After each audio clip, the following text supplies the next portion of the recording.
It is our bottom line segment, and we begin in the AFC. Peyton Manning returns for his 18th season. John Fox is out as head coach, and Gary Kubiak comes in to replace him. The Broncos won 12 games last year, but lost to the Colts in the divisional playoff. Will, what is the bottom line for the Broncos this year? The bottom line for the Denver Broncos is that they will miss the playoffs. What? That's correct. Say what? If you have no offensive line, you do not make the playoffs. I look at this offensive line, and let me just read these names to you. Tyler Sembrilo, okay, rookie, tackle. Evan Mathis just came over from the Eagles. Matt Paradis, just in his second year. Luis Vasquez, all-pro, got one there. Yep. And Ryan Harris at the right tackle. That is 5 guys who I believe it to this point have not played together, have not been on the field together, even through this exhibition season. A season, by the way, where Peyton Manning was sacked 3 times, straight up the middle. Now, Peyton Manning is notorious about getting that ball out in something like 2.6 seconds, but that's been a luxury. That's been sort of a superpower of his. This year, it's going to have to be a necessity. If that offensive line doesn't pull off a miracle and turn into a playoff caliber offensive line in that amount of time, after not having been together, in a division where everybody's better. Chiefs are better, I think. Raiders are better. Chargers are better. I see the Broncos ending up something like 9 and 7. You think those teams are all better than the Broncos? No, better than they were last year, meaning they're getting better. For the Broncos, Okay, got it. meaning you don't cruise to 11 and 5 or 12 just and 4. Want to clarify, you struggle weren't to saying 9 and 7 and miss the playoffs. The Raiders were better than the Broncos. Just clarifying. Well, my bottom line for the Denver Broncos is, and I tried to apparently be a little more clever than you on this, the dying of the light. Okay. I'm with you on this in that they're trying to put this scheme in and all these pieces together to capitalize on the final years of who is an amazing, unbelievable QB, but with a lot of caveats right now. And you're talking about that O-line, and we were just talking about this when you're doing zone blocking. A lot of times fans think like zones, whether in basketball or in football, mean that you can just plug and play, that it's easier. But a lot of times when you're doing zone stuff, it's like you gotta all be on the same brain wavelength when you're doing something like that. And that takes more time than the guys and the experience that they have on that O-line. And also, when the Broncos did this back in the day in the late 90s with Shanahan, and they had the amazing running game, and then they had Elway, what really put them over the hump was that Elway was able to just throw his body anywhere there at the end of those 2 seasons. I don't think Peyton's going to be able to do that. I don't think that's going to be able to happen for this team. And now I love that they have brought in this new scheme, and they're doing everything they can this year to try and get the Broncos to the place that they think they can possibly be and squeeze the last amount of juice out of Peyton Manning. I just don't see it going that way for them.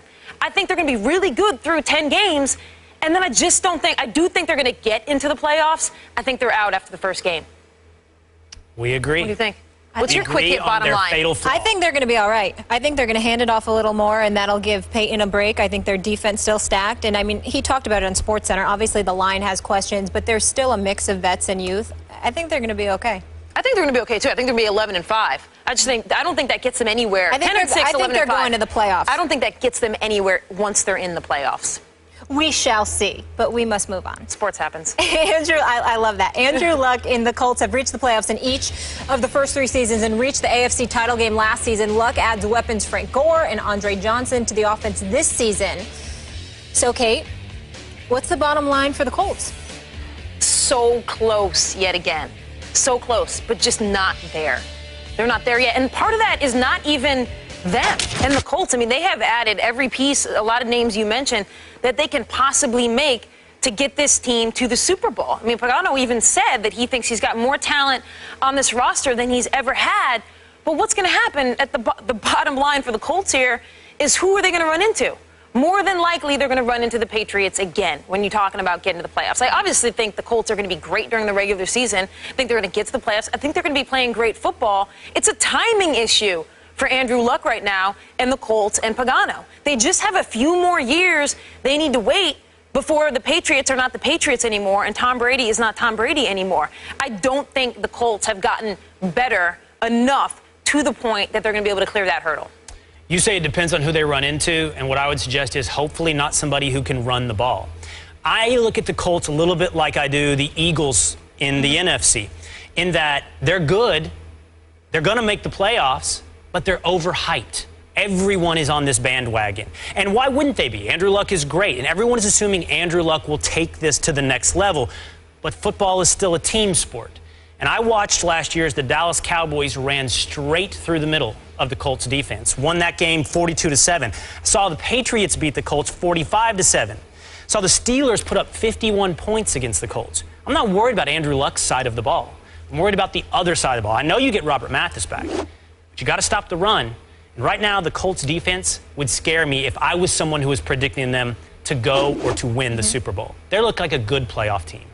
Yeah, and that was their issue last year as well. Once you see them play the Patriots, it's like all confidence goes out the door. Yeah, exactly. That's what you say if you're a Colts fan. You're like, oh, that's the comparison. Yeah, exactly. Let's move on to the Jets here, where it's already been an eventful camp for new head coach Todd Bowles.